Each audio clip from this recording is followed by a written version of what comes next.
Thank you so much, Diane, for publishing my chapbook and for having me here. And thank you all for coming.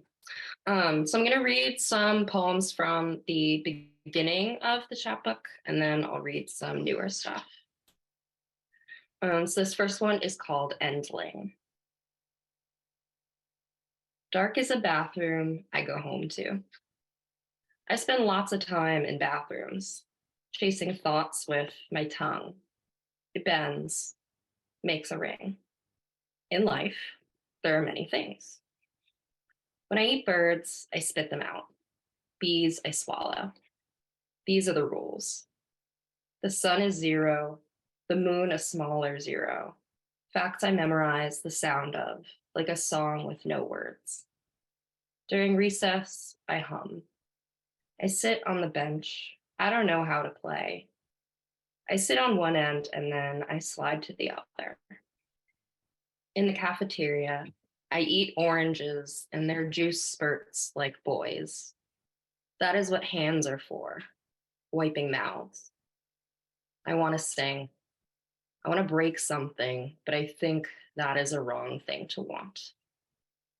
These are the rules. They look funny from behind. I am terrible at staying where I'm put. In class, we learn about zero and the ocean and gravity, the string that ties them together. A long string the air moves, like my hair when I play. I wish I had the biggest pair of scissors in the world.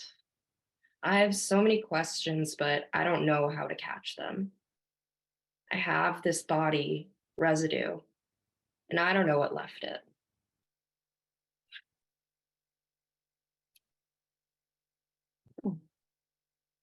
Girl before a mirror.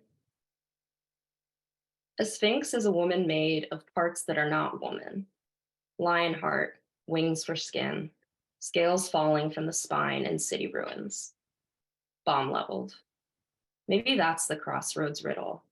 How to shake your head and smile when you're standing in a crater, towers quivering, then collapsing, pipes gurgling at your feet, bleeding out your reflection.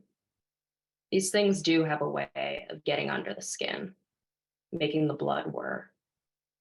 As if somewhere inside your body, you forgot to turn off the stove. Your heartbeat, and yet, and yet. Thick ridges of scar tissue catching and releasing the light like glowing fish. In an abstract sense, you know this is called a wrist, mottled spider, a hand. Broad plains of flesh retreating into a thicket of hair. Somewhere, your name. And this is freeze frame. Your eyes widen because you're the deer. Hair, hooves, proud antlers, and animal heart now pounding in place. Blood beat, fear fixed, eyes widening, widen. Look at you. You're the deer and the car careening toward the deer. You're the deer and the high beams spotlighting the deer. Dust motes stupid in the shaft of light. The sudden driver who sees too late to stop. And why pick a body, a scene? You're the on-screen crash and the crowd watching the screen. Body with 100 eyes and 100 hands and the split-second impulse between them, but I can't help it. Every deer needs a car. Every crash, a camera. Every camera, an audience, and a camera catching the audience. Their hands sit still and their eyes don't shut. Their hands come together, but their eyes won't shut. You're the car and the body in the car.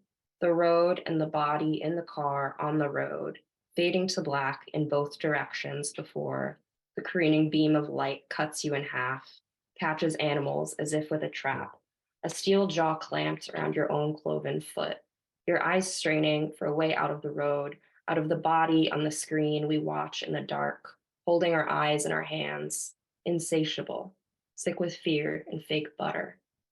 No way to say it and see.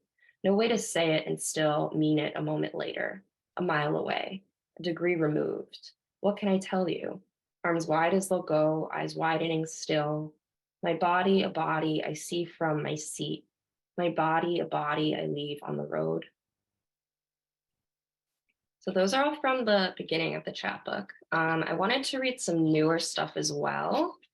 So I'm going to read a poem about my boyfriend because both he and his dad are on this call, and I thought it'd be fun to embarrass him. So this is called All Our Shiny Devices. You are my husband now. I have decided. I'd like you to be shorter. Yes, just like that. Thank you. I hate craning my neck to kiss. Now I will never crane my neck. Hooray. Here is a basket of petals and a white cake. Throw handfuls of one at our feet, the other at my face. What? Fine, now they're both baskets of petals. Come on, throw them at me. I'm so glad you're my husband. When we're together, I never feel as if I'm cleverly disguised as a human person. That's how I knew I could marry you. How I knew I would never again walk 60 blocks home from therapy for no reason I can pronounce. What? It doesn't matter. You are my husband now. Look at our kitchen. Look at all our shiny devices. Turn the crank on this one, it peels an apple. Here are 100 apples. Will you peel them for me? Thank you, honey. I'm going to make a pot of coffee and spill a little on the yellow tablecloth. When I knock over a mug and it shatters on the tile floor, let's both stare at the pieces until they arc back onto the table. Not mended, no, more like never broken. Soon enough, the 3 goats that bleat inside me will turn into a single goat, and it will never look away from you. I promise. I promise. And the next one I'll read is actually really, really, really recent. I'm in my final semester of my MFA program, and after having completed my thesis, I'm sort of like relearning how to write a poem. And these ones are turning out really different than the way I had been doing it up until my thesis. So I'm excited to share this one. It's called Neighborhood. Little background, I grew up right across the street from Ground Zero, essentially, which was a very odd place to be like 7 years old. So this poem's kind of investigating that. Neighborhood. Trim strangers roam to watch and work until called back. The rupture that makes this real. Clothes and clean meat hawk, no cash. My me projects tendrils into fissured concrete and falters. I'm litter. God's sun falls in through sky cracks. What could compete with this wind that strips all creatures stray? The invisible marketplace, my arms slipping from their sockets, staining the marble floor. Oh, blessed landfill. Oh, trash of glass and steel. Oh, river twins dressed as bridges. Oh, terrorist on tour. Where will you go next? Our air fractures into the cheapest fractals. With this schist ivy tend. And then I'm just going to read 2 more from the end of my chapbook. So this one's called Notes for Endgame Essay, and it has an epigraph from the play Endgame by Samuel Beckett. One of the characters asks, "What is there to keep me here?" And the other character answers the dialogue. Notes for Endgame Essay. Between us, 2 backpacks, books piled like kindling on the back corner cafe table. Ours whenever we can claim it. Whenever it's not too crowded here, the 2nd floor of the grocery store, where on winter afternoons, everyone gathers to do homework and drugs to stay warm. Lately, we've been living here.